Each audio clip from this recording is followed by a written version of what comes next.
series of videos, we're going to talk about the Algebra 1 benchmark review for the second benchmark of 2015-2016. So we'll start with number 1.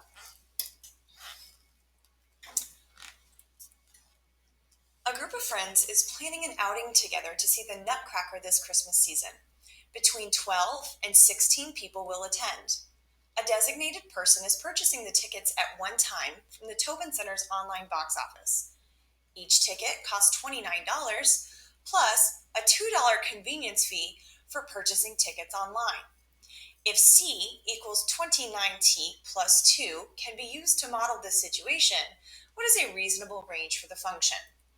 So I put on there, hint, first state the domain as an inequality. Since we know that there are between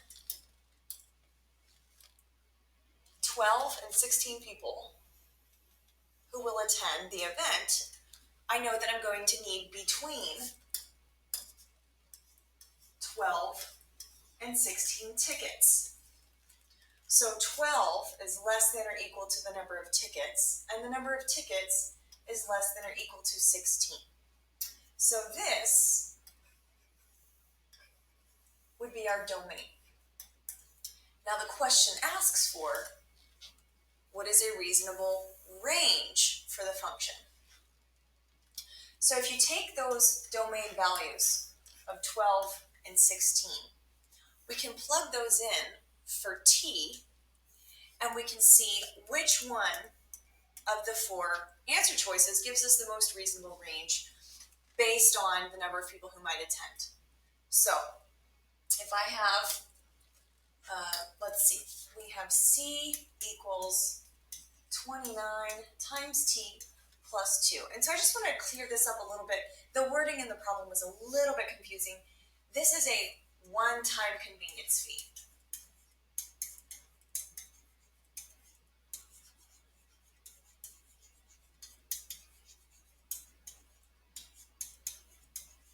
And this is the cost per ticket.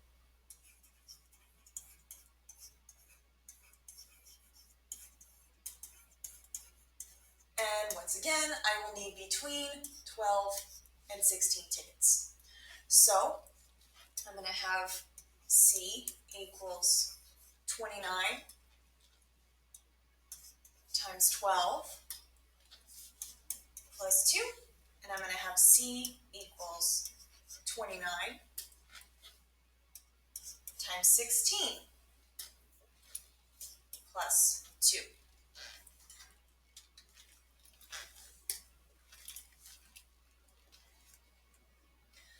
So I'm going to start a new document. No, I'm not going to save the unsaved document. And I'm going to add a calculator page. So let's go back over here.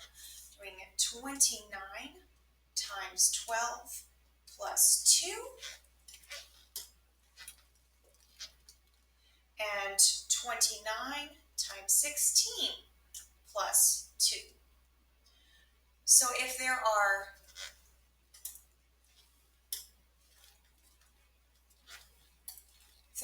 12 people going, that should cost $350. If there are 16 people going, that should cost $466.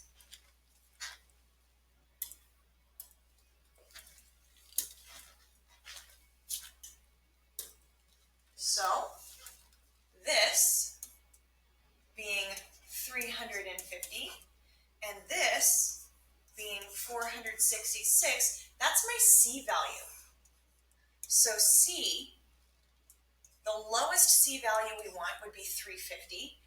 And again, that's C. So the highest value for C that we would want would be 466. So the values of C are going to be between 350 and 466. So between 350 and 466. And I notice now that this says T, that's a typo. That's supposed to say C for cost. These are all supposed to say C for cost. So there we go. Our answer for this one is B. Now another way we can think of this problem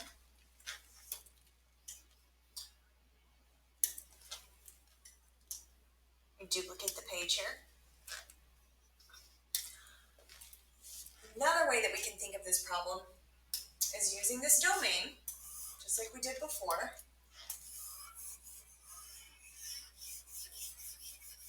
Get rid of that. I could put this in as a piecewise function. So as a piecewise function, we would have f of x equals 29 x plus 2, and that goes from the domain of 12 inclusive to 16 inclusive. So in the calculator, this would be typed into one part of the piecewise function, and the domain would be in the part after the comma. So let's take a look at that. I'm going to add a page for a graph, and I'm going to put in the function as it appears in the problem, except I'm going to use an x instead of a t because it's my independent variable. So I'm going to have 29x plus 2, and in my f2 of x, I'm going to enter a piecewise function. So I'm going to go to the the catalog button on my calculator, and I'm going to choose an n-piece piecewise function, and that happens to be what I'm already on. So I'm just going to scroll to the left and then back to the right so you can see it jump from 2 to n-piece. All right, so I'm going to select that. I only need one piece because it's just one part of a function we're dealing with. There's only one equation, and it goes 29x plus 2, and this is going to exist between the x values of 12 and 16. Once again, because between 12 and 16 people are going to attend, and it's $29 per person plus a $2 convenience fee one time for buying online. So I'm going to hit enter. Now this is going to be really difficult for us to see anything right now because of the window. So I'm going to change my window settings. I'm going to come up here and I'm going to change this to 100. See if that'll do it. Maybe not, maybe a little higher. Let's try 250. Oh, you know what? If I'm remembering those range values from before, I'm going to have this go to, let's see, how about 500? Okay, and I'm going to change my x value using the window settings. I'm going to change my x maximum to 20. Okay, that didn't help. Oh yeah, it did. There it is. Okay, so I'm going to click and hold in the center and drag to the left so that I can see the red function a little bit better. So here's the red function, and it exists between the x values of 12 and 16. So I'm just going to look at the table, Control T. And if you notice over here on the piecewise function, it's undefined until we get to the x value of 12. And now it's defined. So we have 350, and then it goes all the way up, all the way up to 466. Beyond that, it's undefined because we don't expect anybody to go to the event over 16 people. All right, so the reasonable range goes from 350 to 466. So our answer is, of course,